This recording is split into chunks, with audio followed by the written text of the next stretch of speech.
Christopher Montgomery stood in the doorway of his wedding night, jaw clenched with bitter resentment. This marriage wasn't love, it was business, a calculated merger disguised as sacred vows.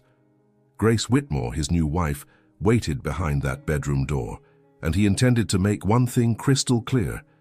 She meant nothing to him. He would take what was his by contract and leave her with no illusions about affection. But what happened next? No one there could have imagined. Is there anything more dangerous than a wounded man who finally finds a woman capable of healing his scars, but refuses to let her into his heart? If this story touches your heart and sparks your imagination, subscribe to the channel. Let me know in the comments where you're listening from. And if every moment was worth it, drop a totally worth it. The Montgomery mansion rose imposingly against Connecticut's starlit sky, its illuminated windows creating a cruel contrast with the coldness that hung within its stone walls. Christopher Montgomery adjusted his white shirt cuff, his fingers trembling not from nervousness, but from a contained rage that boiled in his veins like poison. The wedding had ended a few hours ago, a cold and calculated ceremony where forced smiles masked the brutal reality. This was nothing more than a commercial transaction disguised as a sacred union. The scent of white roses still clung to his dark hair, a sweet perfume that now made him nauseous. Each step toward the bridal chamber echoed through the marble corridor like a death sentence, the sound of his Italian shoes against the cold floor creating a sinister rhythm that accompanied his racing heartbeat.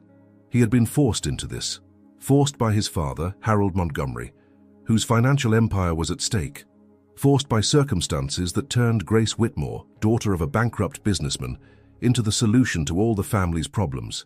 "She's nothing but a gold digger," he muttered to himself, repeating the words he had used as a shield all day. A schemer who set this whole thing up with her father. The bedroom door stood before him, heavy as the responsibility he now carried on his shoulders. Christopher took a deep breath, feeling the mansion's cold air fill his lungs while his hands clenched into fists. He would enter there not as a loving husband, but as a conqueror determined to show who really ruled this marriage charade. When he turned the golden handle, the metallic sound cut through the silence like a blade. Grace stood by the window, still wearing the wedding dress that cost more than many people earned in a year. The silvery moonlight streamed through the silk fabric, creating an ethereal halo around her delicate silhouette. Her chestnut hair fell in soft waves over her bare shoulders, and when she turned to face him, Christopher could see fear shining in her green eyes, like liquid emeralds. "Christopher," her voice was barely a whisper, laden with a vulnerability he refused to recognize as genuine. "No." He cut off her words brutally, closing the door behind him with enough force to make the sound echo through the luxurious suite. "Don't give me that sweet voice. We both know exactly what you are and why you're here." Grace stepped back, her hands trembling as she clutched the dress fabric. I don't understand. Don't understand." Christopher moved toward her, his blue-gray eyes burning with an intensity that made the air between them vibrate with tension. "You and your father set this whole thing up perfectly, didn't you? A bankrupt businessman with a beautiful daughter, seducing a rich heir to save his own skin." The words left his mouth like stab wounds, each syllable loaded with years of mistrust and disillusionment. He had learned the hard way that people always wanted something from him, his money, his status, his power. And Grace Whitmore would be no different. "That's not true," she whispered, tears beginning to form in her eyes. "I never wanted this. I never wanted to be used as bargaining chip. Liar." The word came out like a low growl, loaded with all the bitterness Christopher had carried since adolescence, when he discovered his first girlfriend was only interested in the family's bank account. "You played the damsel in distress role very well, but now that you've got what you wanted, you can drop the act." He kept approaching, and Grace could feel the heat emanating from his body, mixed with the masculine scent of his aftershave, notes of cedar and bergamot that should have been comforting, but now seemed oppressive in the room's charged atmosphere. Every muscle in his body was tense like a rope about to snap, and she could see the pain behind the anger, a pain so deep it made her want to reach out and touch him, even knowing she'd be rejected. "Christopher, please." Her voice broke, revealing a fragility that echoed off the room's walls like the sound of shattering crystal. "Please what?" He was now just inches from her, so close he could smell the soft scent of her perfume, gardenias and vanilla, that cruelly contrasted with the bitterness dominating his thoughts. "Please be gentle with the wife I bought. Please pretend this is something more than a business transaction." Grace closed her eyes, trying to contain the tears that threatened to overflow. When she opened them again, Christopher saw something there that completely disarmed him. Not the greed he expected to find, but a sadness so deep it seemed to echo his own loneliness. "I know you don't love me," she said, her voice gaining unexpected strength. "I know this was arranged by our parents, but I hoped maybe we could find a way to make this bearable, a way to be at least respectful toward each other." Christopher laughed, but it was a humorless sound, harsh as broken glass. "Respect? You want my respect after getting everything you wanted through manipulation?" "I never manipulated anyone," Grace exploded, surprising them both with the intensity of her response. Her cheeks flushed, creating a lovely contrast with her skin's paleness, and her eyes blazed with a passion Christopher didn't expect to see. "You think I wanted this? Think I dreamed of being handed over like a consolation prize to save my father's company?" The sincerity in her voice hit him like a punch to the stomach, but he forced himself to maintain his coldness. He couldn't allow himself to believe, not again. "Then why did you accept?" he asked, his voice low and dangerous. Grace stared at him for a long moment, and when she spoke, her words came out like a confession torn by force. "Because I had no choice. Just like you." The silence that followed was deafening. Christopher could hear his own heartbeat, the muffled sound of distant New Haven traffic, the tick-tock of the antique clock above the fireplace.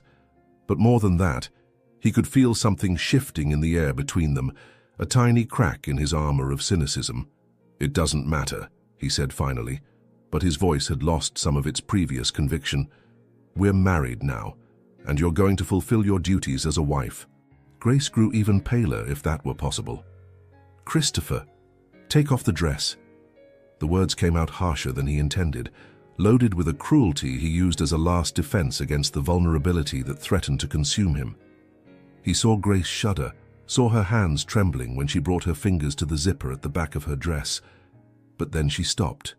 Her hands fell to her sides, and she faced him with a courage that surprised him. "I'm a virgin." The three words fell between them like a bomb, exploding all the certainty Christopher had built about who she was. The world seemed to stop for a moment, the air becoming so thick he could barely breathe. "What?" The word came out as a hoarse whisper. "I'm a virgin," Grace repeated, her cheeks burning with shame, but her eyes remaining steady on his. "I've never been with anyone. If you really believe I'm a schemer who set all this up, then you need to explain why a woman interested only in money would keep herself pure until 23. Christopher felt as if the ground had opened beneath his feet. Every prejudice, every assumption he'd made about her began to crumble like a house of cards. Gold diggers didn't remain virgins, not in the society they lived in, where sexual experience was currency. "So you're lying," he said, but the words sounded weak even to his own ears. "Why would I lie about this?" Grace asked, tears finally overflowing and running down her cheeks like liquid diamonds. "Why would I make up something that only makes me look more pathetic in your eyes?" Christopher fell silent, his mind racing to process this information. The anger that had consumed him for hours began giving way to something much more dangerous, doubt. And with doubt came a glimpse of something he had sworn never to feel again: compassion. Grace remained there, vulnerable and emotionally exposed, waiting for his reaction. And for the first time since he had learned her name, Christopher Montgomery wondered if maybe, just maybe, he had been wrong about everything. The first rays of morning sun filtered through the silk curtains of the bridal suite, creating golden patterns that danced across the Persian rug. Christopher had spent the entire night awake, sitting in the leather armchair by the cold fireplace, watching Grace sleep. She was curled up on the far side of the king-size bed, as if even in sleep she tried to make herself invisible. The wedding dress lay abandoned on the floor like a white satin ghost, and she had found a simple cotton nightgown in her suitcase, a stark contrast to the expensive lingerie he expected a fortune hunter would wear. Her revelation of virginity had been like an earthquake to his convictions, cracking the foundation of certainty he had built over the years. As a man who made his fortune analyzing patterns and inconsistencies in financial markets, Christopher couldn't ignore data that didn't fit his theory about Grace Whitmore. Gold diggers didn't remain pure. They didn't sacrifice years of romantic opportunities for a scheme they didn't even know would work. The soft sound of her sighs during sleep had been sweet torture through the dark hours. Every movement of hers, every small moan of discomfort, reminded him that there was a real person beneath all his projections and fears, a person he had hurt deeply with his cruel accusations. Grace stirred in bed, her long lashes fluttering as consciousness slowly returned. Christopher held his breath, watching her orient herself in the luxurious room that was now officially hers too. When her green eyes finally met his, he saw a flash of fear that quickly transformed into resignation, an expression that hit him like a punch to the gut. "Good morning," she said softly, her voice hoarse from sleep and unshed tears. "Good morning." He rose from the armchair, every muscle in his body protesting against the night spent in an uncomfortable position. He had only removed his jacket and tie, his white shirt now wrinkled and open at the collar, revealing a small portion of muscled chest that made Grace quickly look away. An awkward silence settled between them, heavy as the air before a storm. Grace sat on the edge of the bed, her bare feet touching the cold floor, and Christopher noticed how she unconsciously made herself smaller, a reflex of someone accustomed to shrinking to avoid conflict. "I'm going to shower," she murmured, standing and walking toward the marble ensuite attached to the bedroom. Then we can talk about how this is going to work." Christopher watched her disappear behind the frosted glass door, and soon the sound of running water echoed through the room. He closed his eyes, trying to push away the images his mind insisted on creating. Grace under the hot spray of the shower, drops of water sliding down her pale skin like wet rose petals. "Stop," he muttered to himself, running his hands through his dark hair. He couldn't let physical attraction cloud his judgment. Even if she was a virgin, that didn't change the fact that they were both trapped in a marriage neither had truly chosen. When Grace emerged from the bathroom 20 minutes later, she was dressed in a simple navy dress that brought out her eyes, her damp hair combed back in a low bun that exposed the elegant curve of her neck. Christopher felt his throat go dry. There was something devastatingly beautiful about her simplicity, a natural beauty that didn't need artifice or manipulation to shine. "Christopher," she began, her hands nervously smoothing her dress skirt. "About last night. I understand your anger. I understand why you assumed certain things about me. But if we're going to live together, we need to establish some ground rules." He raised an eyebrow, surprised by the strength he detected in her voice.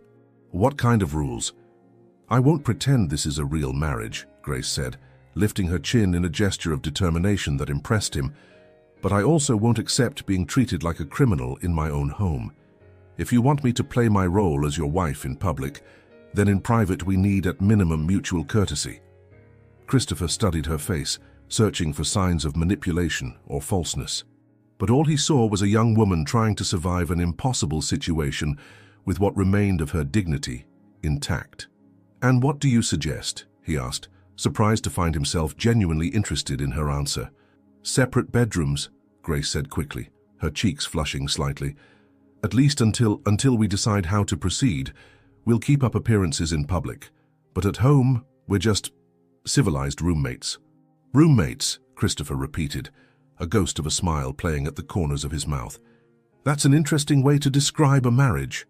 Do you have a better description?" Grace asked, and for the first time since they'd met, he detected a glimmer of humor in her eyes. Before Christopher could answer, a soft knock at the door interrupted the moment. "Mr. Montgomery?"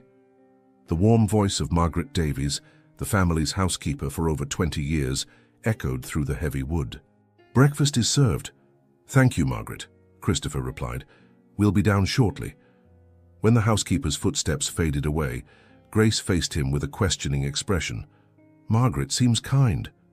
She's more of a mother to me than—" Christopher stopped abruptly, realizing he was about to reveal more than he intended, but there was something in Grace's understanding eyes that made him want to continue. "My mother died when I was 8. Margaret has raised me since then." "I'm sorry," Grace said softly, and the sincerity in her voice hit him like an unexpected caress. It must have been very difficult growing up without her. Christopher nodded, a familiar pain settling in his chest. Harold, my father, isn't exactly the nurturing type. He sees relationships as investments, love as a weakness that can be exploited. And that's why you don't believe me, Grace said, and it wasn't a question. That's why I don't believe anyone, Christopher admitted, his voice low and rough. Every relationship I've ever had ended when the person discovered I was worth more as a bank account than as a companion. Grace studied him for a long moment, her green eyes reflecting an understanding that made him uncomfortable. Have you ever considered that maybe you're attracting the wrong kind of person? How so? Well, if you introduce yourself first as Christopher Montgomery, heir to a financial empire, instead of just Christopher, the man, what kind of woman do you think that's going to attract? The question hit him like a slap in the face. She was right, and he knew it. For years he had used his wealth as a test, a way to separate gold diggers from genuine women. But in doing so, he had also hidden behind his fortune, never really allowing himself to be vulnerable enough to find true love. You didn't know who I was when we met, he said slowly, a realization dawning in his mind like sunrise. No, Grace confirmed. I only found out about the arranged marriage 3 days before the ceremony. Until then, I didn't even know you existed. Christopher felt something stir in his chest, a strange and uncomfortable sensation that took him a moment to identify as hope. And what did you think when you found out? Grace lowered her eyes, her cheeks flushing again. I was terrified, she admitted. But I also thought you were very handsome. And when I read about your business achievements, about how you built your own division of the company at 25, I was impressed. Impressed? Christopher took a step toward her without realizing it. You're not just a spoiled heir living off the family fortune, Grace said, finally raising her eyes to meet his. You're intelligent, ambitious, hard-working. Even though this was arranged, I thought that maybe it wouldn't be a complete death sentence. The air between them seemed to charge with electricity. Christopher could smell her soft perfume, fresh gardenias with a touch of something uniquely Grace, and had to fight the urge to reach out and touch her flushed face. Grace, he began, his voice rough. We should go down for breakfast, she interrupted quickly, as if sensing the danger in the intimate moment they were sharing. Margaret must be waiting. Christopher nodded, though every fiber of his being wanted to prolong that moment. Of course. Afterward, you can show me where you'd like to settle in. We have several suites to choose from. As they descended the marble staircase together, Grace was struck by the austere beauty of the Montgomery mansion. Every piece of furniture was a work of art, every rug a family heirloom, every painting worth more than her old house entirely. But despite all the opulence, there was a coldness in the air that made her shiver. Margaret waited for them in the formal dining room, a woman in her 60s with graying hair styled in an impeccable bun and kind eyes that sparkled when they saw Grace. Mrs. Montgomery, Margaret said warmly, and Grace almost flinched at hearing her new name. It's a pleasure to finally meet you. I hope you slept well. Thank you, Margaret. And please call me Grace. Of course, dear. Margaret smiled genuinely. I prepared your favorite dishes, Mr. Christopher, and also some options I thought Grace might enjoy. As they sat at the mahogany table that could easily seat 12, Christopher watched Grace interact with Margaret. There was a natural kindness in her manner, a genuine warmth that contrasted dramatically with the artificial behavior of the women he was accustomed to meeting in his social position. Margaret, how long have you worked here? Grace asked, serving herself fresh fruit. 22 years next month, Margaret replied proudly. I've watched this young man grow up since he was a sad little boy, trying to pretend he didn't miss his mother. Margaret, Christopher warned gently, but without real irritation. Oh, he doesn't like it when I talk about that, Margaret told Grace with a conspiratorial wink. But between us women, I can tell you he has a very big heart. It's just hidden under many layers of protection. Grace looked at Christopher, and for a moment their eyes met across the table. There was something there, a fragile but real connection, that made both their hearts beat slightly faster.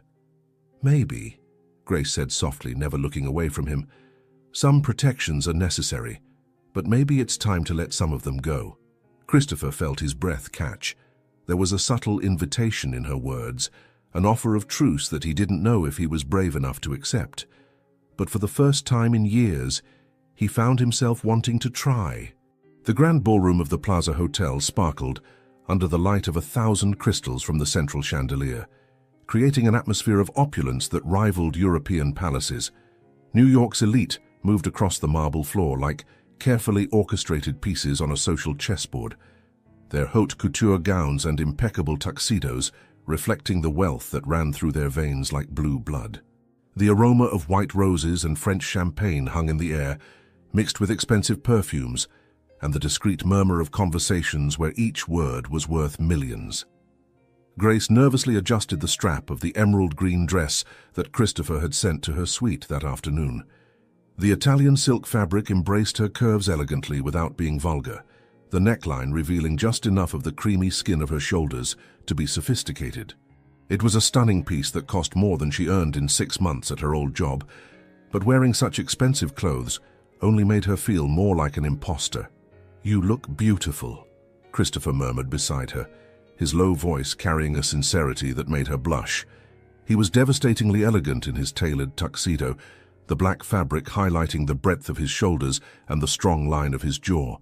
In the past 3 days since their breakfast conversation, there had been a fragile truce between them, a careful dance of courtesy and occasional moments of shared vulnerability.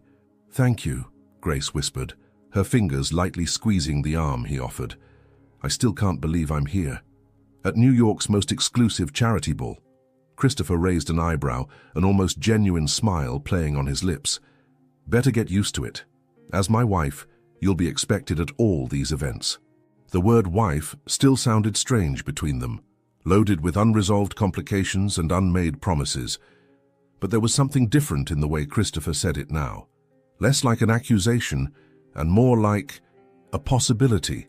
They circulated through the ballroom, Christopher introducing Grace to the magnates and socialites who dominated New York high society. She smiled graciously, answered questions with discreet intelligence, and gradually Christopher realized he had completely underestimated her ability to navigate that treacherous world. Grace wasn't just beautiful, she was genuinely charming, interested in people in a way that transcended self-interest. "So you're the mysterious new Mrs. Montgomery," said Victoria Ashford, wife of an oil magnate, her eyes assessing Grace from head to toe like a predator analyzing potential prey. "I heard you had a whirlwind romance." "Sometimes," Grace replied softly, her fingers finding Christopher's almost instinctively. "The heart knows what it wants before the mind has time to complicate things." Christopher felt an electric shock run up his arm where she touched him. Her response had been perfect, true in its own twisted way, but satisfying high society's voracious curiosity without revealing anything real. "How romantic," Victoria murmured, but Christopher detected a note of disdain in her voice that made him tense. That's when a familiar and unwelcome voice cut through the air like a razor. "Christopher, darling, what a delightful surprise." Veronica Kingsley approached them like a panther in motion, her blood-red dress clinging to her sculptural body in a way that left little to the imagination. Her platinum blonde hair fell in perfect waves over her bare shoulders, and her ice-blue eyes sparkled with barely disguised malice. She had been Christopher's girlfriend for 2 years, a relationship that ended abruptly when he discovered she was selling information about his business strategies to competitors. "Veronica," Christopher said coldly, his arm tensing under Grace's hand. "And this must be the famous new wife," Veronica continued, her eyes analyzing Grace with the precision of a surgeon looking for where to cut. "Grace, isn't it? Such a common name." Grace felt the venom in the words but maintained her polite smile. "Veronica, I imagine. Christopher mentioned you." "Did he?" Veronica laughed, a crystalline sound that cut like glass. "I hope he was kind. After all, Christopher and I shared so many intimate memories." The ballroom around them seemed to grow quieter, other guests subconsciously sensing the drama unfolding. Christopher could feel the tension radiating from Grace, though she maintained her exterior composure with a strength that impressed him. "Actually," Veronica continued, clearly enjoying the discomfort she was causing, "it's funny how things change. Christopher used to say he'd never marry for convenience, that he'd rather die single than be forced into an arranged marriage like his father. I suppose desperate circumstances called for desperate measures." Grace paled slightly. But it was Christopher who reacted. His eyes narrowed dangerously, and when he spoke, his voice carried the power and authority of someone accustomed to destroying empires with a few well-chosen words. "Veronica," he said, taking a step forward that effectively placed Grace behind the protection of his body. "How interesting that you mentioned desperate measures, especially considering that the last time we spoke, you were begging me not to expose your unauthorized business activities to all of New York society." Veronica's smile faltered for a fraction of a second. "But perhaps," Christopher continued, his voice becoming lower and more dangerous, "you've forgotten how uncomfortable it can be when someone reveals inconvenient truths in public. Should I refresh your memory?" The silence that followed was deafening. Veronica looked around and realized that several nearby guests were obviously listening, their eyes gleaming with anticipation of a juicy scandal. She had overestimated her position and underestimated how much Christopher would protect Grace, even if it was just to keep up appearances. "I don't know what you're talking about," Veronica said, but her voice had lost its previous confidence. "Don't you?" Christopher smiled, but it was an expression cold as Arctic winter. "Then perhaps we should discuss those emails you sent to Harrison and Associates last fall, or the exact amount they paid for information about our acquisition strategy for Peterson Industries." Veronica visibly paled beneath her perfect makeup. "Christopher. Or," he continued relentlessly, "we can simply agree that this conversation has come to an end. Your choice, Veronica." For a moment that seemed like an eternity. Veronica visibly struggled between her wounded pride and the real threat of total public humiliation. Finally, self-preservation won. "Of course," she said, forcing a smile that didn't come close to reaching her eyes.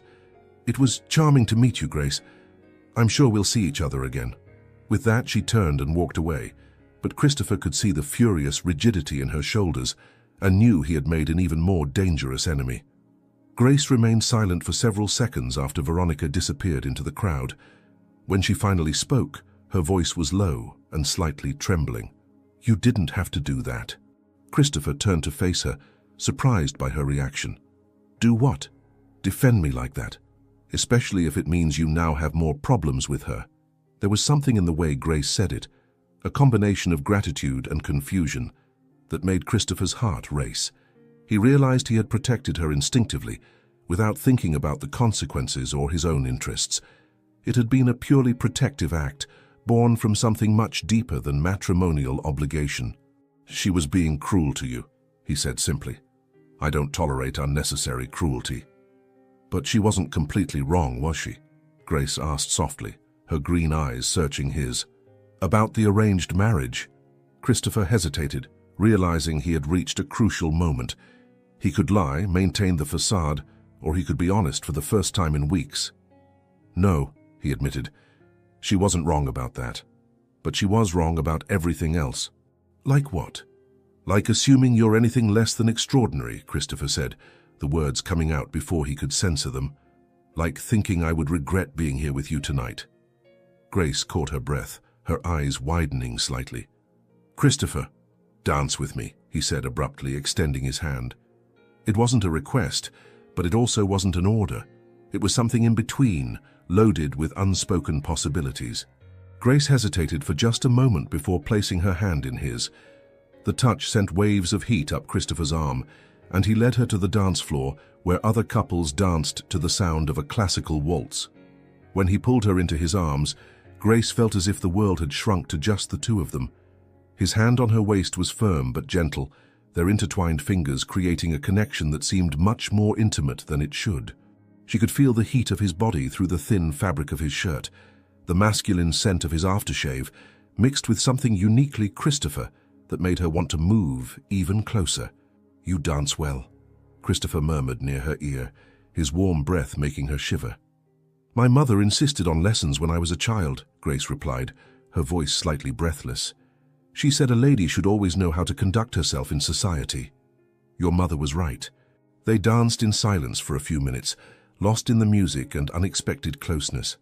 Grace could feel the eyes of other guests on them, but for the first time since the wedding, she didn't care about the speculation. There was something happening there on the dance floor, something real and palpable that transcended their public roles. "Grace," Christopher said softly, making her raise her eyes to meet his. What she saw there made her tremble. It wasn't love, not yet. But there was a warmth, a possibility that hadn't existed before. "Thank you," she whispered. "For what?" "For protecting me. For making me feel like I was worth protecting." Christopher felt something move in his chest, a sweet pain he hadn't felt in years. "Grace, I know this isn't real," she continued quickly, as if wanting to say everything before she lost her courage. "I know we're just two strangers trying to make the best of an impossible situation. But tonight you made me feel like I could really be your wife. And that means more to me than you'll ever know." The music came to an end, but they remained in each other's arms for one more moment, their eyes connected in silent communication that said more than words ever could. And while other forces conspired around them, while Veronica watched them from the periphery, with eyes full of hatred and plans for revenge already forming in her calculating mind, Christopher and Grace were lost in the first real glimpse that maybe, just maybe, this forced marriage could become something neither had dared to hope for. The night breeze of Connecticut carried the aroma of jasmine and roses from the Montgomery Mansion's garden, creating an olfactory symphony that danced through the marble balcony where Grace found herself alone. 3 weeks had passed since the charity ball, and something subtle but undeniable had changed between her and Christopher. Breakfast conversations lasted longer. Shared silences were less uncomfortable, and there were moments, brief but intense, where she caught him looking at her with an expression that made her heart race dangerously. The full moon hung low in the sky like a luminous pearl, bathing the meticulously maintained gardens in silver light that transformed every leaf and petal into an ethereal work of art. Grace leaned against the stone balustrade, the light fabric of her silk robe whispering against her bare legs as the night breeze caressed her exposed skin. She couldn't sleep. Again. Since the wedding, sleep had become a reluctant visitor, always fleeing when she tried to quiet herself enough to rest. The sound of footsteps on marble made her turn, and her heart leaped when she saw Christopher emerging from the shadows of the house. He had traded his formal suit for dark linen pants and a white shirt, with the first buttons open, revealing a tantalizing expanse of bronzed skin that made Grace's mouth go dry.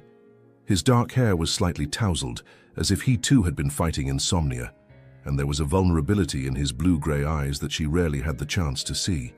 "Can't sleep either?" he asked softly, approaching her with cautious movements, as if afraid of startling her. "The moon is too bright," Grace lied, knowing the real reason for her insomnia was the man now standing a few feet away, emanating a magnetism that left her completely undone. Christopher leaned against the balustrade beside her, maintaining a respectful distance, but Grace could feel the heat from his body radiating through the space between them. "I used to come here when I was a child," he said, looking out at the moon-bathed gardens.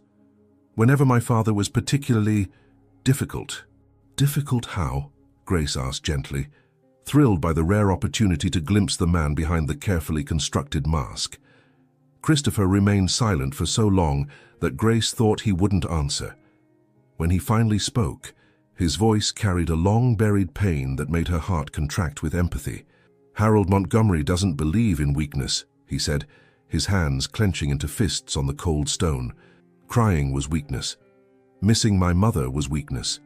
Wanting affection or approval was weakness. By 10, I had learned not to want anything that could be used against me." "Christopher," Grace whispered, fighting the urge to reach out and touch him.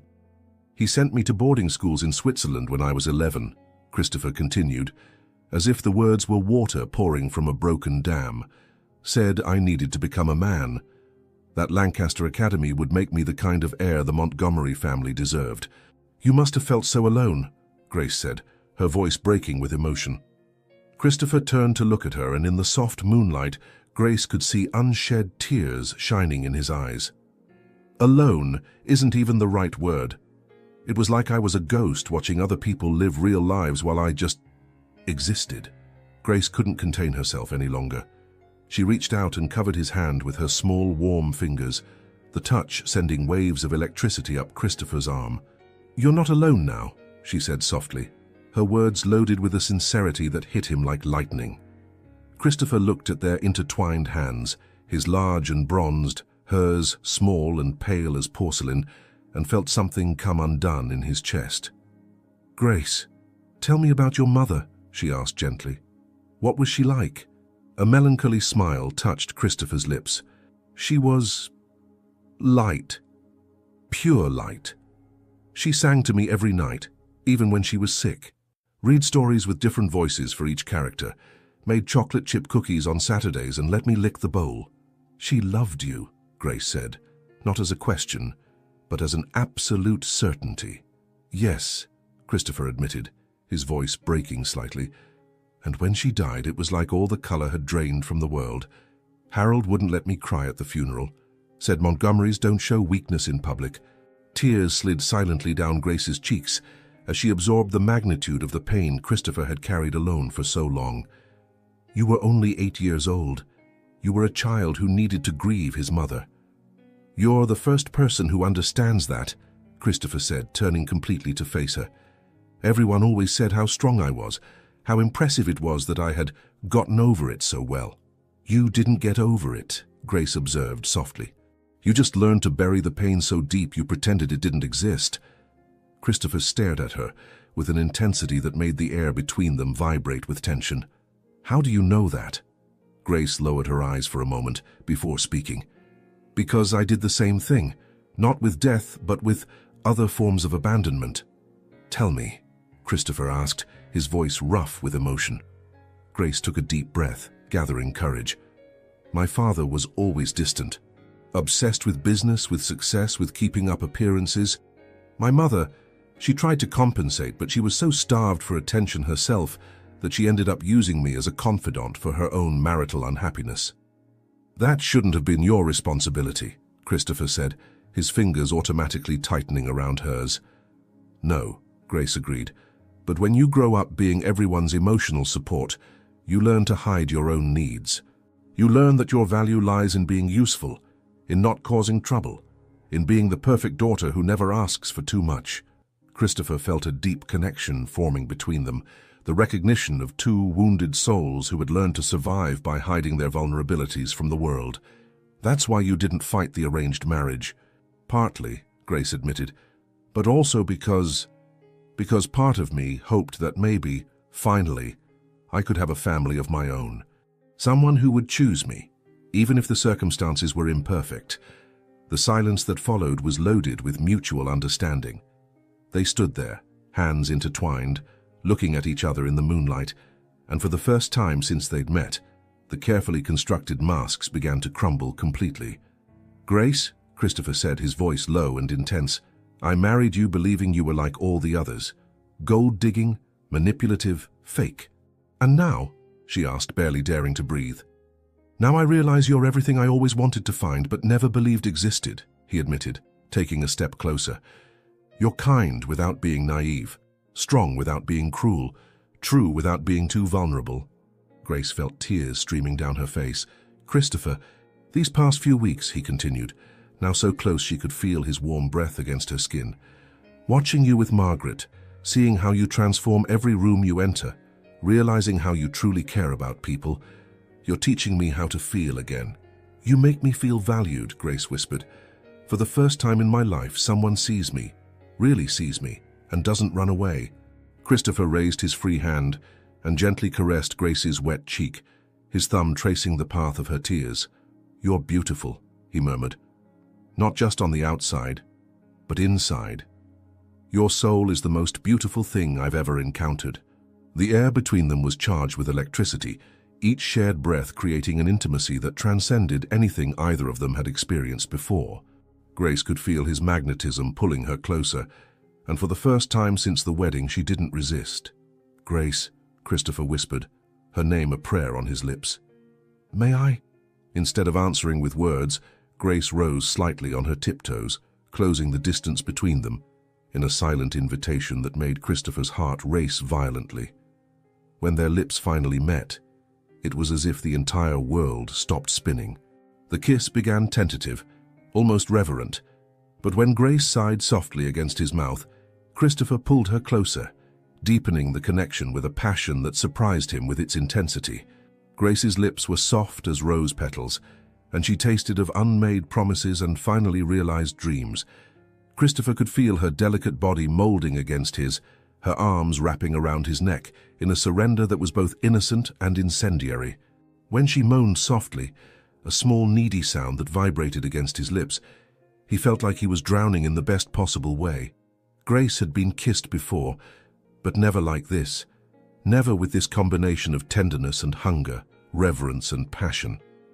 Christopher kissed her as if she were precious and desirable at the same time, his large hands holding her as if she might break, but with a firmness that made her feel completely safe and completely alive. When they finally separated, both were breathing heavily, their foreheads touching as they tried to process the magnitude of what had just happened between them.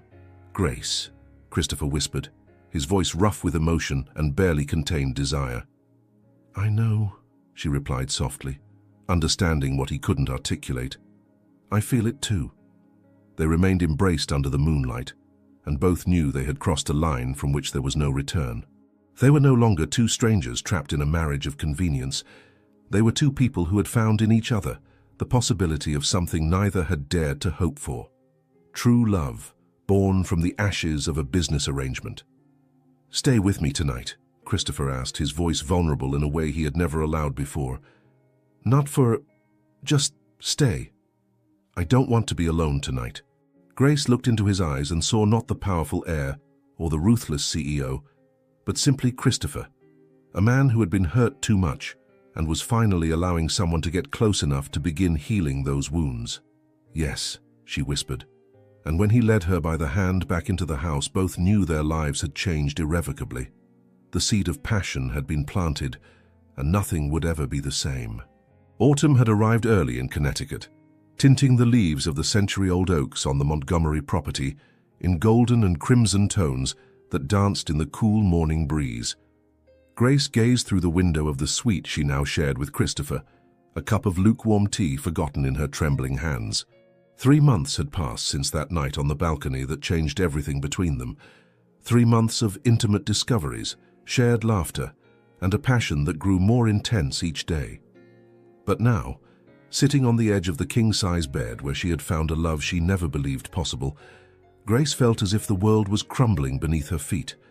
The small pharmacy test lay on the nightstand, its 2 bright pink lines screaming a truth she was still struggling to fully process.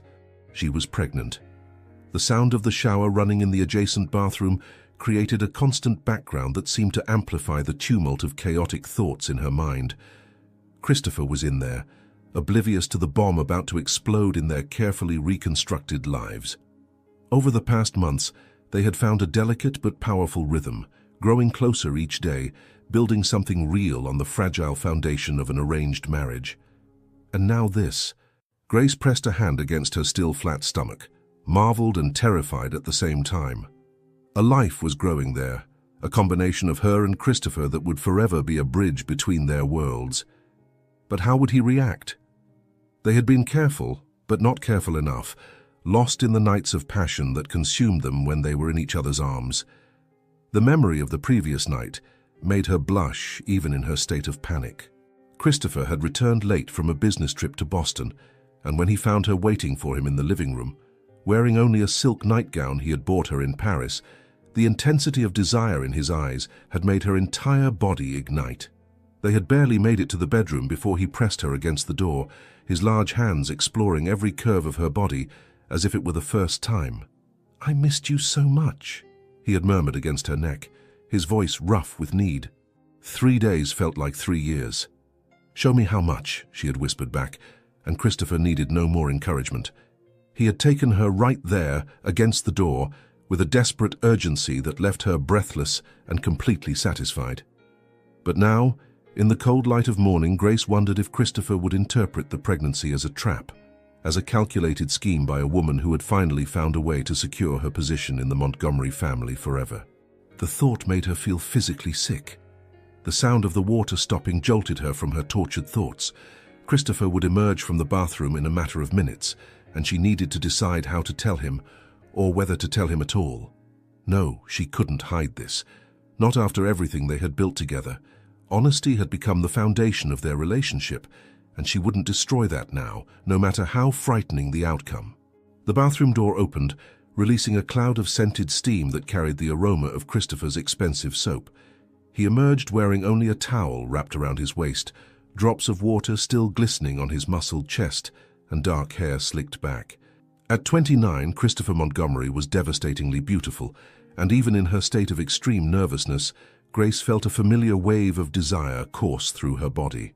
"Good morning, beautiful," he said, approaching her with a smile that completely transformed his austere face. Over the past months, Christopher had learned to smile again, real smiles that reached his eyes and made Grace's heart skip. "You're up early." "I couldn't sleep," Grace admitted, her voice sounding strange even to her own ears. Christopher stopped immediately, his sharp business instincts detecting something wrong in her tone. "What happened? Are you okay?" Grace watched him approach, each fluid movement revealing the natural grace of someone accustomed to commanding boardrooms and conquering everything he desired. But there was also a vulnerability in him now, an emotional openness she had helped cultivate, that made moments like this even more precious. "Christopher," she began, her voice trembling, "I need to tell you something." He sat on the bed beside her immediately, his large hands finding hers with a gentleness that still surprised her. "Anything? You know you can tell me anything." Grace looked into the blue-gray eyes that had become her refuge, seeking courage in depths she once thought were cold, but now knew were simply protected. I took a test this morning." "What kind of test?" Christopher asked, but Grace could see the exact moment when understanding began to form in his eyes. His expression changed subtly, shifting from concern to something much more complex. With trembling hands, Grace picked up the pregnancy test from the nightstand and placed it between them. The two pink lines seemed to glow in the soft morning light, an undeniable declaration that would change their lives forever. Christopher went completely still, his eyes fixed on the small plastic device as if it were a venomous snake. The silence stretched between them, heavy with unspoken implications, until Grace felt like she could no longer breathe. "Christopher," she whispered, her voice broken with fear. "Say something. Anything." When he finally raised his eyes to meet hers, Grace saw a storm of emotions passing across his face. Surprise, fear, confusion, and something else she couldn't identify. "Are you sure?" he asked, his voice hoarse. "I took 3 tests," Grace admitted. "All positive, and I'm almost a week late." Christopher ran a hand through his damp hair, a gesture Grace had learned to recognize as a sign that he was struggling to process complex information. "How did this happen? Do you really need me to explain?" Grace tried to joke, but her voice came out more bitter than intended.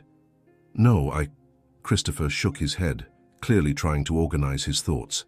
"We were careful. Most of the time." "Most of the time," Grace repeated softly. "But not always.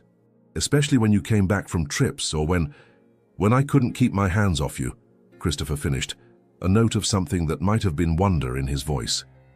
Grace studied his face intently, looking for signs of anger or accusation. "Do you think I planned this? That it was a trap?" The question seemed to hit Christopher like a slap. He turned completely to face her, his hands cupping her face with an intensity that made her catch her breath. "Grace, no," he said firmly. "Not for a second do I believe you planned this. You're many wonderful things, but manipulative isn't one of them." "Then why do you look so—" Grace searched for the right word. "Shocked." Christopher laughed, but it was a strange sound, loaded with disbelief. "Because in my entire life I never imagined I'd be a father. I never allowed it to be a real possibility in my mind." "Why not?" "Because," Christopher said, his hands sliding from her shoulders to hold her hands again, "I was always afraid I'd be like Harold, cold, distant, incapable of giving a child the love they deserve." Grace felt tears forming in her eyes as she understood the magnitude of Christopher's fears. "Christopher, you're nothing like your father. Not even close. How can you be so sure?" "Because," Grace said, bringing one of his hands to her still flat stomach, "I see how you take care of me, how you protect the people you love, how you're learning to trust again. A child would be incredibly lucky to have you as a father." Christopher looked at where his hand was pressed against Grace's abdomen, and Grace could see the exact moment when reality fully settled in. There was a life growing there, their life, Their baby.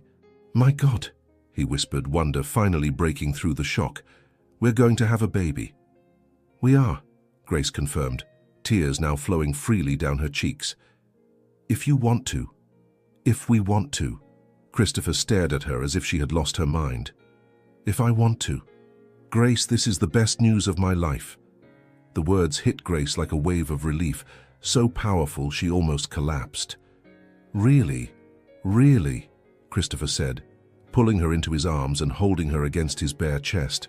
Grace could feel his heart beating rapidly against her cheek, could feel the tremor of emotion in his muscles. I love you, Grace.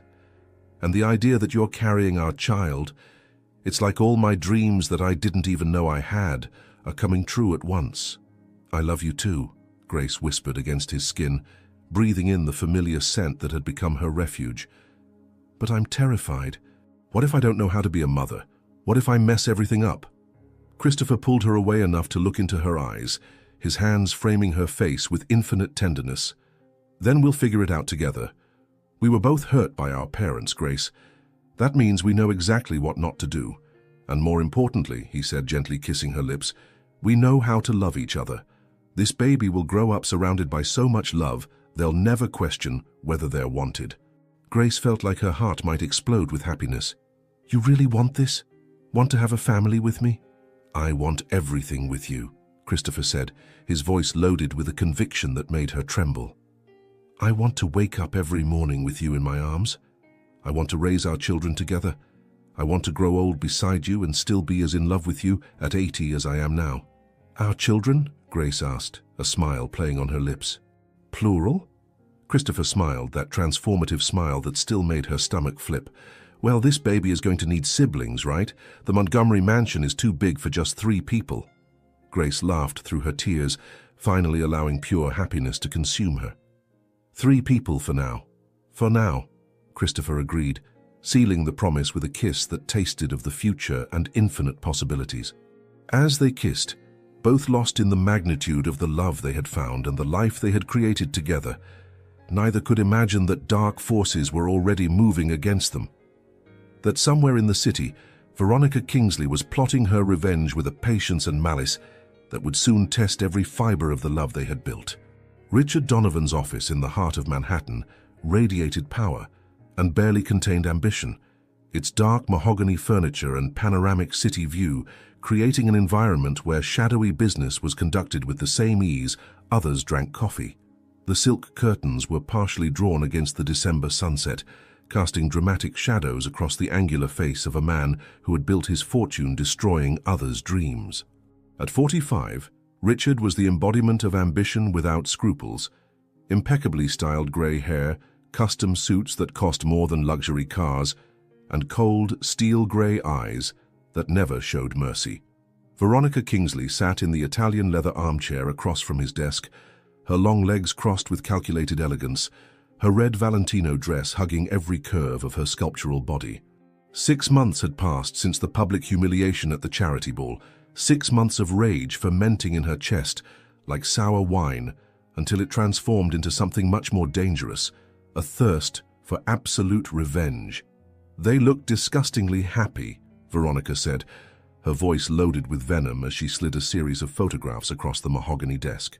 The images, taken by a private investigator she had hired, showed Christopher and Grace in various intimate moments, leaving restaurants hand in hand, Grace clearly pregnant now at 5 months, Christopher with a protective hand on her back, both smiling with a radiant happiness that made Veronica feel nauseous.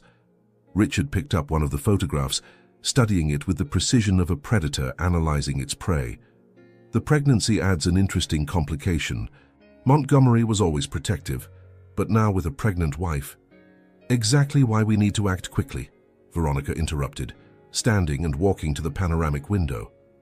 The city stretched below her like a chessboard, and she saw herself as the queen about to execute a devastating checkmate.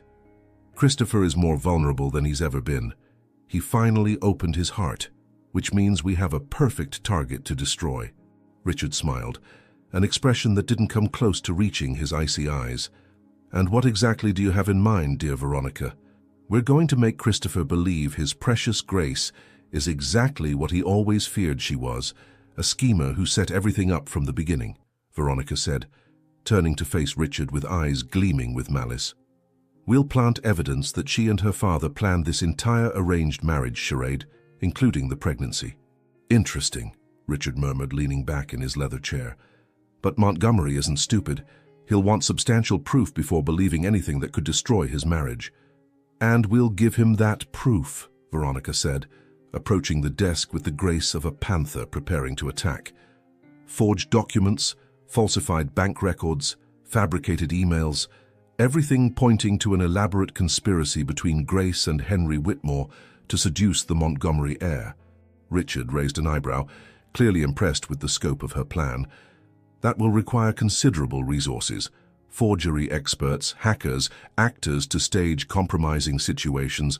Money is no object, Veronica said, opening her Hermes bag and withdrawing an already filled check.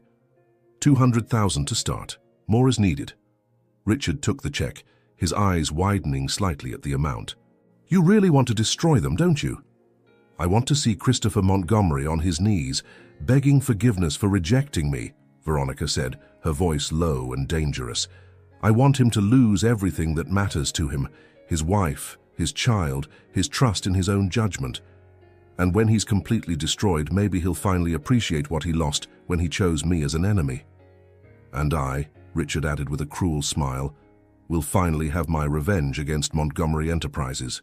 Christopher cost me 3 important contracts last year with his aggressive business tactics. It's time to return the favor. Veronica sat down again, crossing her legs with feline elegance. So, how do we proceed? Richard opened a drawer in his desk, pulling out a thick folder. I already have some information about their habits and routines, thanks to my relationship with one of the cleaning staff at Montgomery Enterprises. I know Christopher works late on Tuesdays and Thursdays. Grace is usually home alone those nights. Perfect, Veronica murmured. A lonely wife is more susceptible to unexpected visitors. We'll need compromising photographs, Richard continued, his calculating mind already working out the details. Something suggesting infidelity on her part. I have an associate, Marcus Webb, who could play the lover. He's attractive enough and completely without scruples. And the documents? Veronica asked, leaning forward with interest. I have contacts in the digital underworld, Richard said, his fingers drumming on the desk. For 50,000, they can create a complete digital history of communications between Grace and her father, dating from before the marriage. Emails discussing strategies to hook Christopher, suspicious bank transfers, even fake audio recordings. Veronica felt a wave of sadistic excitement course through her body. What if we added something about the pregnancy? Suggestions that she deliberately stopped taking birth control to get pregnant and secure her position. Brilliant, Richard said, genuinely impressed. That would hit Christopher exactly where it hurts most, his ability to trust his own judgment about people. When do we start? Veronica asked, barely able to contain her impatience. Preparation will take a few weeks, Richard said, picking up a calendar. We need everything to be perfect. One poorly forged piece of evidence, and the whole plan crumbles. But if we do this right, he smiled cruelly, Christopher Montgomery will never recover from the betrayal he believes he's suffered. Veronica stood, smoothing the red dress she knew made her look irresistible. And Grace? Grace Whitmore Montgomery, Richard said, savoring each syllable. We'll discover that crossing dangerous people has devastating consequences. When we're done with her, Christopher will see her as the most treacherous woman who ever lived. Perfect, Veronica whispered, heading for the door. Send me weekly updates. And Richard? Yes? Don't fail. I don't accept failure when it comes to destroying Christopher Montgomery's happiness. After Veronica left, Richard remained in his office, watching the city lights flicker like distant stars. He had ruined families before, had destroyed marriages and empires with equal ease, but there was something particularly delicious about this project. Christopher Montgomery had always seemed untouchable, protected by his wealth and power. But love, true love, made even the most powerful men vulnerable. Richard picked up the phone and dialed a number he knew by heart. Marcus, it's Richard Donovan. I have a job for you. A very well-paid job that involves destroying a marriage. While the gears of conspiracy began moving in the darkness of Manhattan, Christopher and Grace were 300 miles north, oblivious to the storm preparing to devastate their lives. Christopher lay in bed, a protective hand over Grace's rounded belly, feeling the gentle movements of their unborn child. "She's kicking again," Grace murmured sleepily, covering his hand with hers. Christopher corrected with a smile, and he clearly inherited the Montgomery family determination. "Or the Whitmore family stubbornness," Grace countered, turning in his arms. Christopher kissed her gently, marveling as always at the perfection of the moment. In a few months, they would be 3. In a few months, their family would be complete in a way he had never dared to dream. If only he knew that evil forces were already conspiring to transform his personal paradise into the deepest of hells. The March storm lashed against the windows of the Montgomery mansion with a fury that mirrored the turbulence about to devastate the lives within. Grace was in the library, nestled in Christopher's favorite leather armchair, one hand resting on her 7-month belly while she read aloud to the baby growing inside her. The fire in the fireplace crackled softly, creating an atmosphere of domestic peace that had become her refuge in the past months of marital happiness. "And then the prince realized that true love had been there all along," she murmured, closing the fairy tale book with a tender smile. "Good thing you haven't been born yet to question these happy endings, little one." The sound of tires on wet gravel announced Christopher's arrival, earlier than expected from his meeting in Manhattan. Grace stood with some difficulty, her hand automatically going to her aching back, and walked to the window to see him exit the Aston Martin. Even through the torrential rain, she could see something was wrong.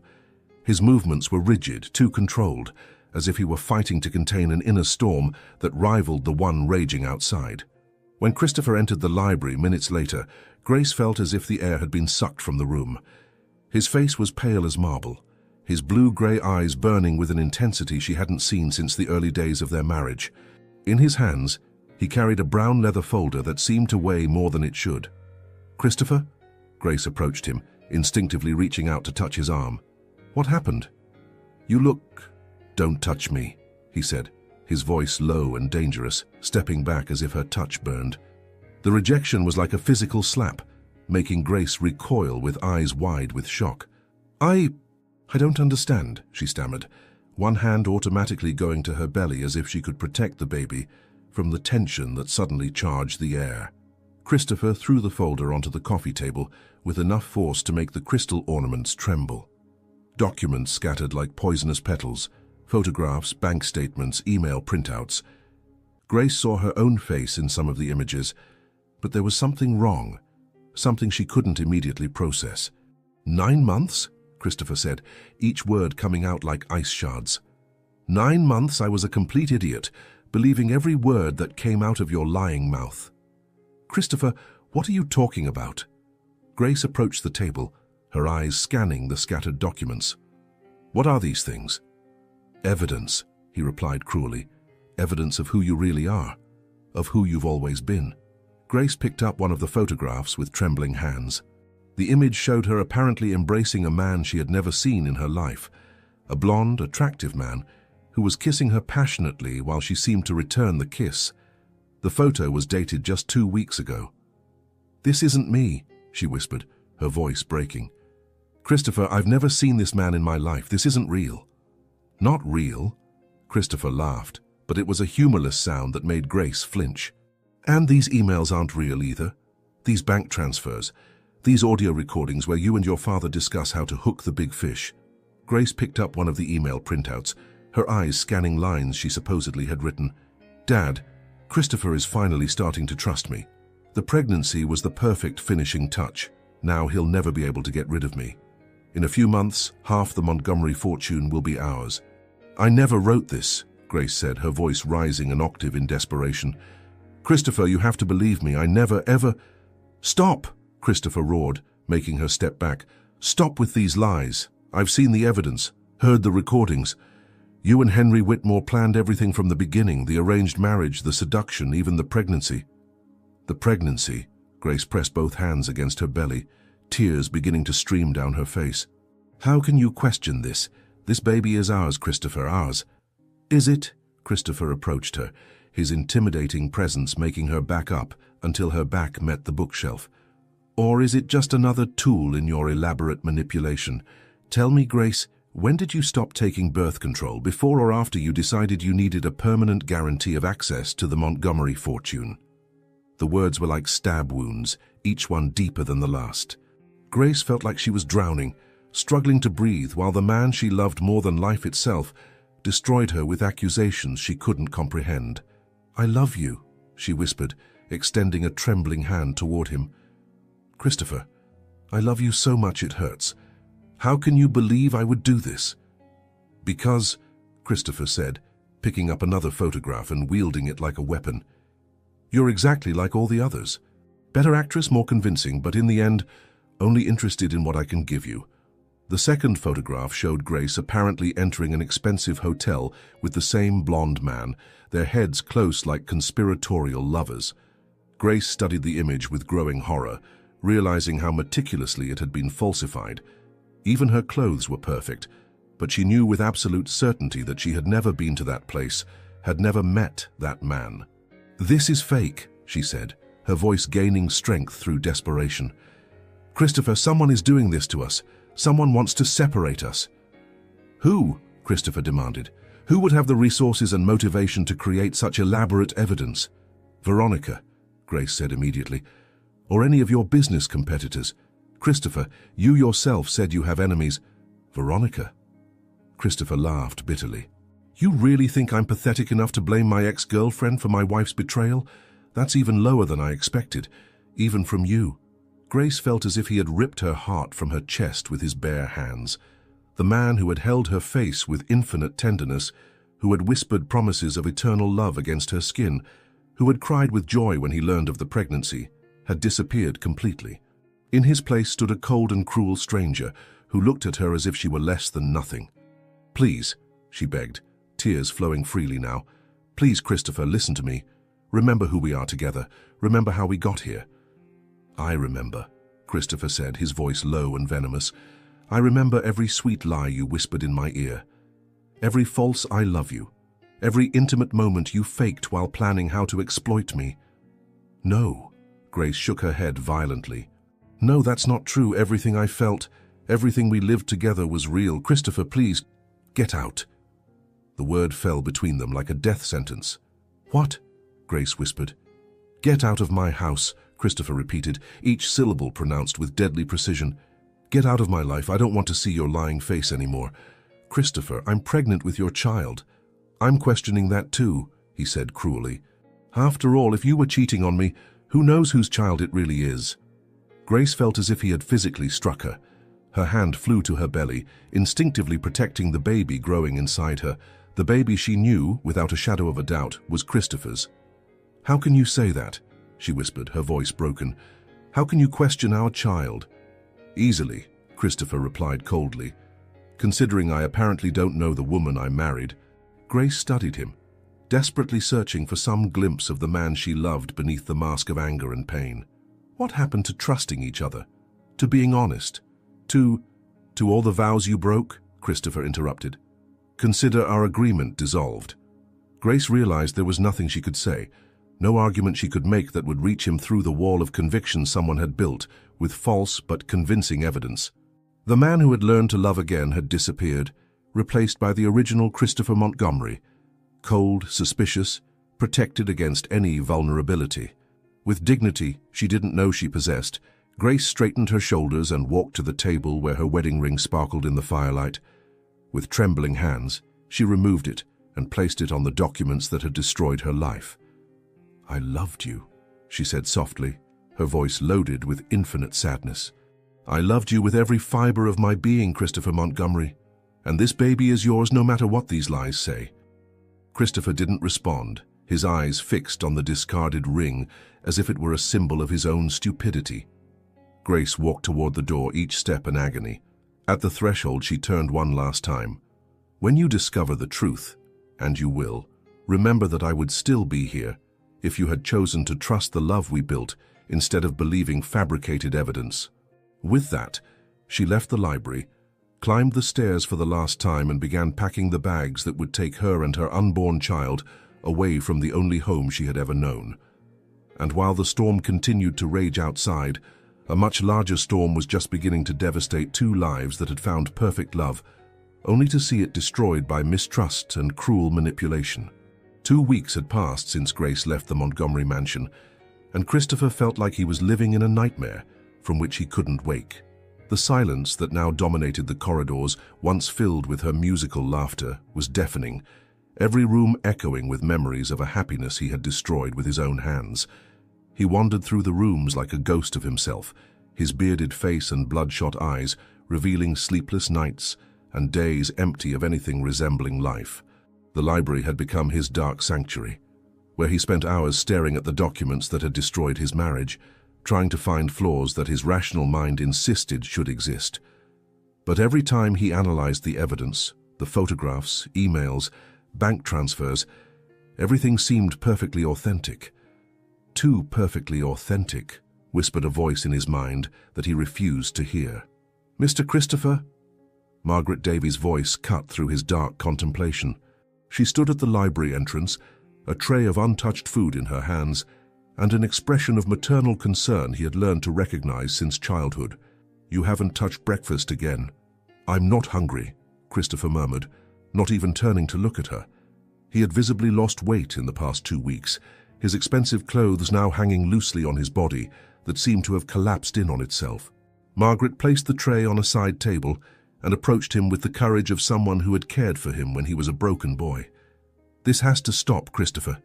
You're slowly killing yourself." "Maybe that's what I deserve," he replied bitterly, finally turning to face her. Margaret almost stepped back, seeing the devastation in his eyes. It wasn't just pain, but something much deeper and more corrosive. Self-hatred.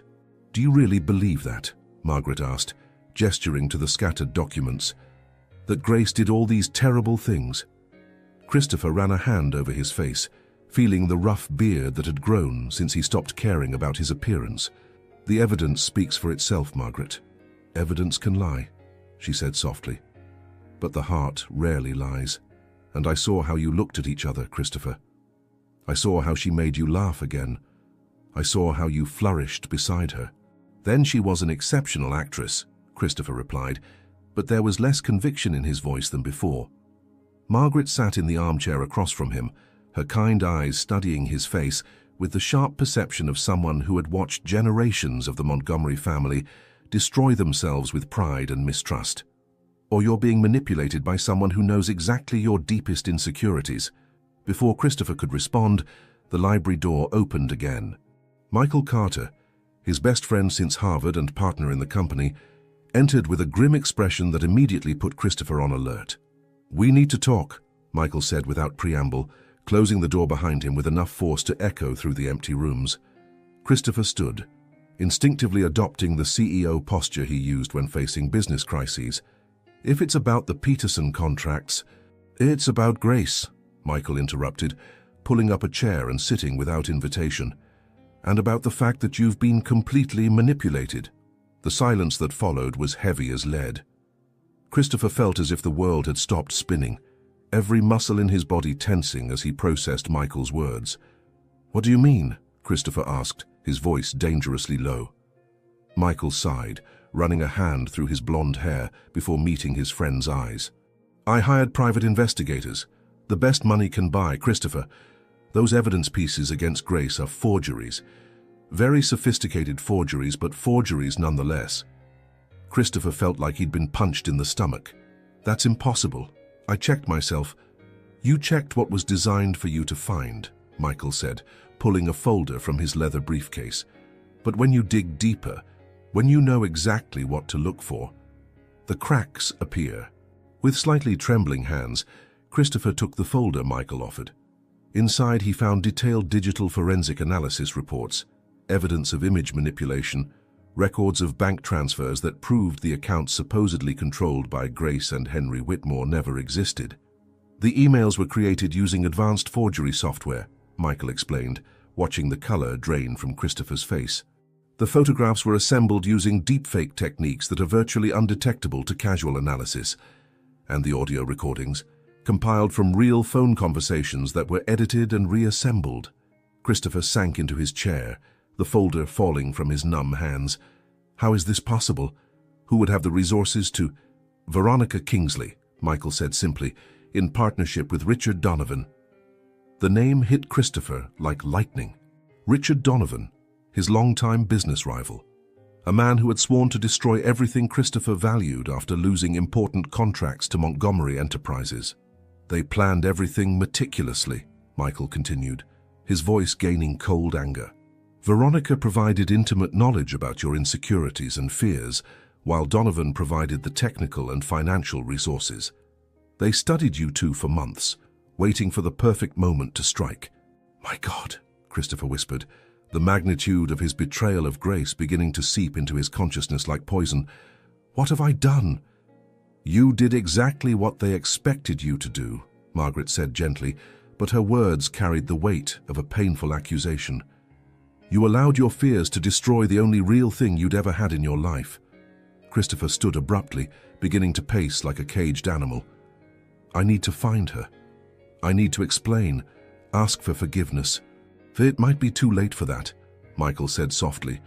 Christopher stopped pacing, turning to face his friend with wild eyes. "What do you mean?" "Grace has disappeared, Christopher. After you threw her out, she simply vanished. There are no credit card records, no banking activity, no digital trail. It's like she evaporated." "She's pregnant," Christopher said, panic beginning to creep into his voice. "She's pregnant with my child, and alone because of me." "I know," Michael replied gently. "That's why I hired the best investigators in the country to find her. But Christopher, you need to be prepared for the possibility that when we find her, she might not want to forgive you." Christopher sank back into his chair, covering his face with his hands, as the full magnitude of his betrayal of Grace settled in his heart like a physical wound. He had questioned the paternity of his child. He had called the woman he loved more than life a liar and manipulator. He had destroyed the only true love he'd ever known because of evidence fabricated by enemies who knew exactly how to manipulate him. "She said she loved me," he whispered through his fingers. "Until the end, even when I was destroying her with cruel words, she said she loved me." "And you didn't believe her," Margaret observed, her voice loaded with infinite sadness. "You chose to believe strangers, instead of trusting the woman who had spent months proving her love through every action, every word, every look." "How can I fix this?" Christopher asked, raising his eyes to meet Margaret's. "How can I undo the pain I caused?" "Maybe you can't," Margaret said with the brutal honesty of someone who loved him too much to lie. "Maybe you've broken something that can't be repaired. But the least you can do is try." Christopher stood again, this time with determination instead of despair. "Michael, I want you to use every resource necessary. Hire every private investigator in the country if you have to. Find Grace." "I'm already doing that," Michael assured him. "And Veronica and Donovan?" Christopher asked, a new emotion creeping into his voice. Cold, calculated anger that promised devastating retribution. "What do you want to do about them?" Christopher walked to the window, looking out at the gardens where he and Grace had shared so many precious moments. "I want them to pay for every tear they made Grace shed. I want them to understand that no one destroys my family and gets away with it." "Christopher," Margaret said softly, "revenge won't bring Grace back." "No," he agreed, turning to face her with eyes that blazed with a determination she hadn't seen in weeks. "But maybe, just maybe, if I can prove to her that I believe the truth now, that I'm willing to fight for our love, maybe she'll give me a second chance." "And if she doesn't?" Michael asked gently. Christopher went to the desk where the fake documents that had destroyed his life were still scattered. With a violent motion, he swept them all to the floor, watching them spread like the lies they truly were. "Then," he said, his voice loaded with iron determination, "I'll spend the rest of my life trying to earn her forgiveness. But first, I need to find her. I need to look into the eyes of the woman I love and beg for a chance to prove that the man who hurt her isn't really me." As Christopher finally began his journey toward redemption, hundreds of miles away, Grace sat in a small rented house in a town Christopher would never think to search, one hand on her growing belly, while silent tears streamed down her face. She didn't know that the truth had finally been discovered. She didn't know that the man who had destroyed her heart was now destroying himself with remorse. All she knew was that she was alone, carrying the child of a man who had chosen to believe the worst about her. And as the baby moved in her womb, she whispered promises that no matter what happened, she would protect this child from the pain that had devastated her own heart. The small town of Serenity Hollow nestled between the Blue Ridge Mountains like a well-kept secret. Its cobblestone streets and Victorian houses painted in pastel tones, creating a fairy tale atmosphere that contrasted dramatically with the anguish consuming Christopher Montgomery. 2 months of relentless searching had finally led to this moment. Margaret had discovered, through a network of contacts dating back to her own childhood in the countryside, that a pregnant young woman matching Grace's description had rented a small house on the outskirts of town. Christopher drove his Aston Martin through the narrow streets, his heart beating with a violence that threatened to crack his ribs. He had lost even more weight in recent weeks, his obsession with finding Grace consuming every thought, every breath. His reflection in the rearview mirror revealed a man transformed by pain and regret. Grown beard, eyes deeply marked by sleepless nights, a desperate intensity that would frighten strangers. The house Margaret had located was a simple wooden structure, painted light blue, with a small porch adorned by pots of wildflowers that Grace had clearly planted. A wooden swing moved gently in the afternoon breeze, and Christopher could imagine her sitting there, one hand on her growing belly, looking at the distant mountains, and perhaps, he prayed, thinking of him without the hatred he surely deserved. When Christopher got out of the car, his legs almost failed him. Months of corrosive regret and self-recrimination had culminated in this moment. The chance to look into the eyes of the woman he loved more than life and beg for forgiveness that might never come. He could see her through the kitchen window, moving slowly as she prepared something on the stove, and the sight of her pregnant silhouette almost brought him to his knees. Grace was more beautiful than he remembered, despite, or perhaps because of, the advanced pregnancy. Her chestnut hair was longer now, pulled back in a loose ponytail that revealed the elegant line of her neck. She wore a simple yellow cotton dress that gently embraced her rounded belly, and there was a serenity in her movements that Christopher couldn't decipher. Peace or resignation? He knocked on the door with trembling knuckles, each second of silence that followed stretching like an eternity. When Grace finally opened the door, the shock in her green eyes was like lightning striking his chest. "Christopher," she whispered, one hand automatically going to the doorframe as if she needed support. She was even more beautiful up close. Pregnancy had given her cheeks a rosy glow, her eyes seemed larger, more luminous, but there was also a guard in them that hadn't existed before, a careful protection he had placed there with his cruel words. "Grace," he said, his voice breaking just on her name. May I come in, please?" She hesitated, and Christopher could see the conflict passing across her face like clouds over the sun. Finally, she stepped away from the door, allowing him to enter the small but cozy house she had transformed into a home. The living room was simple but carefully decorated, with second-hand furniture she had clearly restored with love. There were books stacked on every surface, plants in every corner, and on the sofa a small baby blanket half-finished that made Christopher's heart contract painfully. "You're doing this alone," he observed, looking at the blanket, alternating pink and blue as if she wanted to be prepared for any possibility.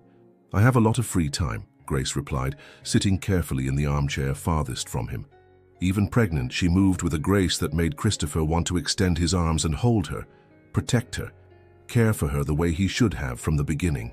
Christopher remained standing, feeling too large and out of place in the cozy room.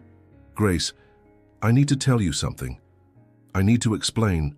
"You don't need to explain anything," she interrupted gently. "You made your position very clear the last time we talked. I was wrong." The words came out like a confession torn by force, completely devastatingly wrong about everything. Grace studied his face, and Christopher could see she was fighting against something, hope, perhaps, or fear of being hurt again. "Wrong how?" Christopher knelt in front of her, ignoring the awkwardness of the position as he tried to get closer to her eye level. "The evidence was fake, Grace, all of it. Veronica and Richard Donovan created everything. The photographs, emails, recordings. It was all an elaborate lie to separate us." Grace caught her breath, her hands automatically going to her belly. "How did you find out?" "Michael hired investigators," Christopher explained, his voice gaining speed with urgency. Forensic experts who proved everything had been fabricated. The photographs were deepfakes, the emails were created with forgery software, the bank accounts didn't even exist. And you believed them, Grace said softly. You believed strangers instead of believing me. The simple accusation was like a knife to Christopher's heart. Yes, and that's something I'll carry for the rest of my life. Grace, I have no excuses, no justifications. I let my fears and insecurities destroy the only real and pure thing I ever had. Grace remained silent for a long moment, her hands tracing absent circles over her belly where their child, was growing. You questioned whether the baby was yours.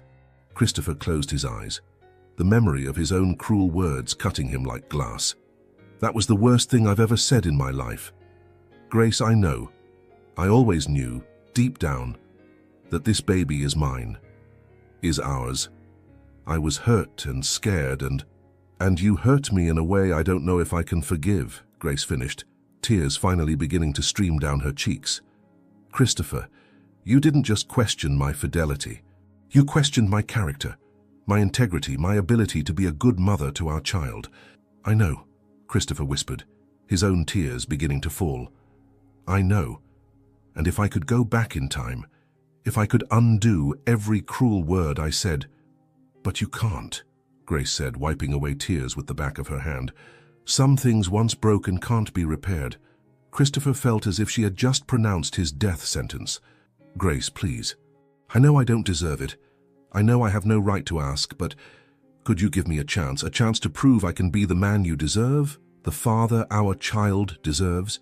Grace studied him for a long moment, her green eyes searching for something in his face. Why now, Christopher?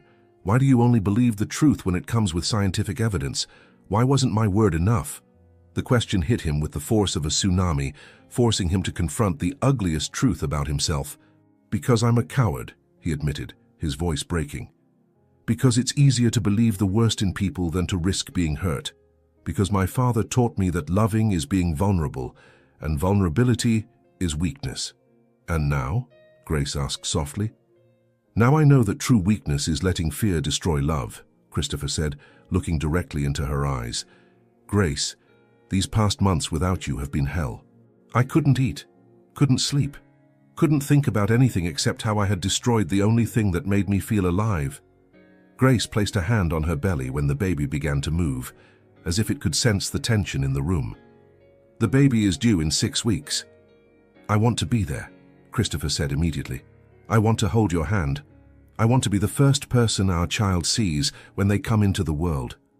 I want to be the father I promised to be before everything fell apart. And if I say no, Grace asked, if I say it's too late, that you lost your chance? Christopher felt like the world was crumbling around him, but forced himself to respond with the honesty he should have shown from the beginning. Then I'll respect your decision. But Grace, I'll never stop trying to prove I've changed. I'll never stop trying to earn a second chance. Grace remained silent for so long that Christopher began preparing for the rejection he knew he deserved. When she finally spoke, her voice was so low he had to lean in to hear. I still love you, she whispered. I hate myself for it, but I still love you, and our child deserves to have a father. Christopher felt like he could fly.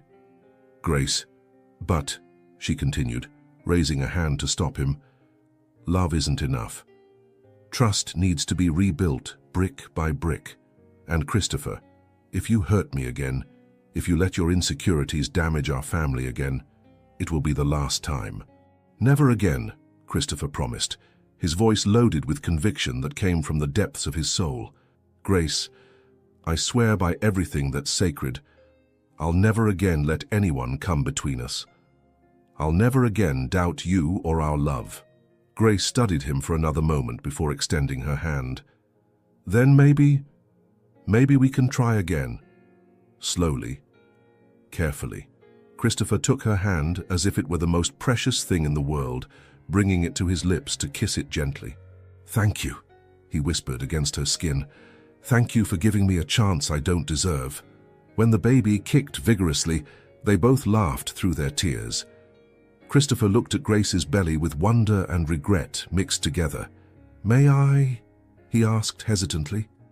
Grace nodded, And when Christopher placed his large hand on her belly, feeling the strong movements of his child, he knew he would do anything, to protect this second chance he had been given. "Let's go home," Grace said softly. "Let's go home and try to be a family again." And for the first time in months, Christopher Montgomery smiled a true smile. The maternity hospital in Hartford was bathed in golden dawn light when Grace's first contractions began, 6 weeks after the reunion that had changed their lives forever. Christopher hadn't left her side for a moment since they returned to Connecticut, transforming the Montgomery mansion into a true home for the first time, filling it with laughter, soft music, and the kind of warmth that only genuine love can create. "Breathe with me, beautiful," Christopher whispered, holding Grace's hand as another contraction swept through her like a powerful wave. He had practiced breathing techniques with her for weeks, determined to be the birth partner she deserved. His hair was damp with nervous sweat and excitement, but his eyes never left her face, as if he could transfer his strength through his gaze. Grace squeezed his hand hard enough to leave marks, but instead of pain, Christopher felt only overwhelming gratitude for being there, for being forgiven, for witnessing the miracle they were about to share. "I'm okay," she panted, though they both knew she was far from okay. "The baby is... Oh God, Christopher, it's coming." "I'm here," he said, kissing her sweaty forehead. "I'm here and I'm not going anywhere, never again." The past 6 weeks had been a journey of delicate healing and careful reconstruction. Christopher had moved to the guest room, respecting Grace's space while they relearned to trust each other. He courted her again as if they were teenagers. Flowers every day, homemade dinners he cooked himself, with Margaret's secret help, long walks through the gardens where he told stories to the baby, and Grace laughed in that musical way that made his heart race. "Mrs. Montgomery," Dr. Patricia Wells said, entering the delivery room with the confident smile of someone who had helped bring thousands of lives into the world. "It's time. Let's meet this baby." What followed was an experience that transcended everything Christopher had imagined. Grace was magnificent, powerful and vulnerable at the same time, fighting to bring their child into the world with a courage that left him speechless. He whispered constant encouragement, wiped her face, held her hand like an anchor while she navigated the intense waves of labor. "I can see the head," Dr. Wells announced. "One more push, Grace. Your baby is almost here." Grace screamed, a primitive and powerful sound that echoed through the room, and then silence. A silence that lasted only seconds but seemed like an eternity to Christopher, until it was broken by the strong and indignant cry of a newborn. "It's a boy," Dr. Wells announced, lifting a small pink perfect creature who waved tiny fists in the air as if protesting his eviction from the cozy womb. Christopher felt tears explode from his eyes, tears of pure joy, relief, and love so intense he thought his heart might burst. "Grace," he whispered, his voice broken with emotion. "Look what you did. Look what we created." Grace was crying too, her arms extended to receive her son when Dr. Wells placed him on her chest. The baby was perfect, small but strong, with dark hair like Christopher's and what promised to be Grace's green eyes. "Hello, Lucas," Grace whispered, because they had chosen the name weeks ago during one of their evening walks. "Hello, my love. Mommy and Daddy are here." Christopher extended a trembling finger, which the baby immediately grasped with surprising strength. "He's perfect," Christopher murmured, amazed. "Absolutely perfect. Just like his parents," Dr. Wells commented with a smile. "I rarely see such a strong partnership in the delivery room. This baby is lucky." In the hours that followed, while Grace rested and Lucas slept in his arms, Christopher had time to reflect on the extraordinary journey that had led them to this moment. Less than a year ago, he had been an empty man, protected behind walls of cynicism and mistrust. Now, holding his son while watching the woman he loved more than life recover from the miracle she had just performed, he felt completely transformed. "Christopher," Grace said softly, extending her hand to him. "Come here." He sat carefully on the edge of the hospital bed, still holding Lucas against his chest. "How do you feel?" "Like I just ran a marathon," Grace laughed, but her laughter was pure and radiant. "But also, like I just performed the greatest miracle in the world." "You did," Christopher said, kissing her gently. Grace, I'll never be able to thank you enough for forgiving me this second chance, for bringing our son into the world." "Christopher," Grace interrupted gently, placing a finger on his lips.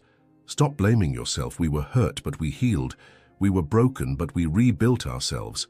And now we have this." She gestured to Lucas, who had opened his small eyes and was looking between them with the serious expression of someone trying to understand this strange new world. "He has your eyes," Grace observed. "And your mouth," Christopher countered. "And hopefully your kindness, your strength, your ability to forgive. And your intelligence," Grace completed. "Your determination, your ability to protect the people you love." They remained silent for a moment, lost in contemplation of their son. Then Christopher spoke, his voice loaded with a solemnity that transformed his words into a sacred promise.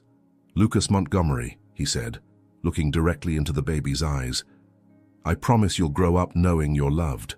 I promise I'll never question whether you're wanted, never doubt your worth, never make you pay for your father's mistakes.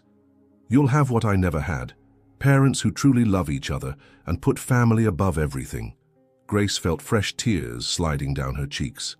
"And I promise," she added, "that you'll grow up in a house full of honesty, where problems are solved with communication, where love isn't conditional, and where you'll always know you have a safe place to come home to." As if understanding the magnitude of the promises being made, Lucas made a small, satisfied sound and closed his eyes again, trusting completely in the arms that held him. 3 days later, when they brought Lucas home for the first time, the Montgomery mansion had been transformed. Margaret had decorated everything with blue ribbons and balloons, and the flowers filling every room created an atmosphere of celebration the house had never known. So even Harold Montgomery, the cold patriarch who rarely showed emotion, held his grandson with something approaching tenderness. "He'll be a strong Montgomery," Harold declared, but when he looked at Grace, his expression softened. "And he'll have his mother's kindness." A powerful combination. It was the closest thing to an apology Harold Montgomery was capable of, and Grace accepted it with characteristic grace. Meanwhile, elsewhere in the city, Veronica Kingsley and Richard Donovan faced the consequences of their cruel conspiracy. Michael's investigators had collected enough evidence to destroy their reputations and careers, and criminal proceedings for forgery and defamation were underway. New York high society, which had once courted them, now avoided them like pariahs. But Christopher barely thought of them now. His thirst for revenge had evaporated the moment he held his son, replaced by something much more powerful: gratitude for the family he had almost lost, and determination to protect it with his life. That first night at home, Christopher and Grace sat in the nursery he had personally decorated, watching Lucas sleep in his crib. The full moon shone through the window, the same moon that had witnessed their first kiss on the balcony so many months ago. "Do you regret it?" Christopher asked softly. "Giving me a second chance." Grace turned to look at him, and in the smile that lit up her face, Christopher saw his entire future. "Never," she said. "We were forged in fire, Christopher. Our love was tested in ways few couples face, and we survived. More than that, we thrived." Christopher pulled her into his arms, kissing the top of her head as they watched their son sleep. "I love you, Grace Montgomery. I love you beyond reason, beyond logic, beyond anything I ever thought possible." "And I love you too," Grace whispered against his chest, "despite everything, because of everything, forever." From the crib came a small, satisfied sigh, as if Lucas approved of the promises of love filling his new world. And in the house that had once been a cold mausoleum of privilege and isolation, a true family had finally been born, not from the ashes of convenience and obligation, but from the purifying fire of forgiveness and the transforming power of true love. Christopher Montgomery had begun as a broken man, Grace as a desperate woman, and both as strangers trapped in a marriage neither had chosen. But through pain, loss, betrayal, and redemption, they had found something more precious than any fortune: a love that could survive any storm, and a family built on the unshakable foundation of trust earned through fire. And as night covered Connecticut like a soft blanket, 3 hearts beat in unison, in a symphony of love that would echo through future generations of the Montgomery family. A family that had learned that true love isn't a fairy tale, but something much more powerful, A conscious choice renewed each day to fight for what matters more than anything in the world. Christopher and Grace proved that even the most wounded hearts can be healed when they find true love.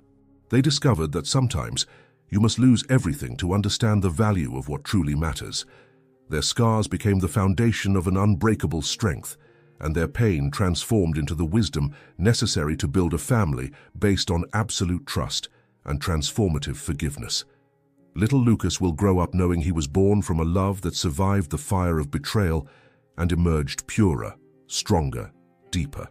Because in the end, they discovered that true love isn't the absence of problems, but the courageous choice to fight together against any storm that dares threaten their happiness. And perhaps deep down, this story also speaks of us and our infinite capacity to be reborn when we choose to love without fear. If this story touched your heart and sparked your imagination, subscribe to the channel. Let me know in the comments where you're listening from, and if every moment was worth it, drop a totally worth it.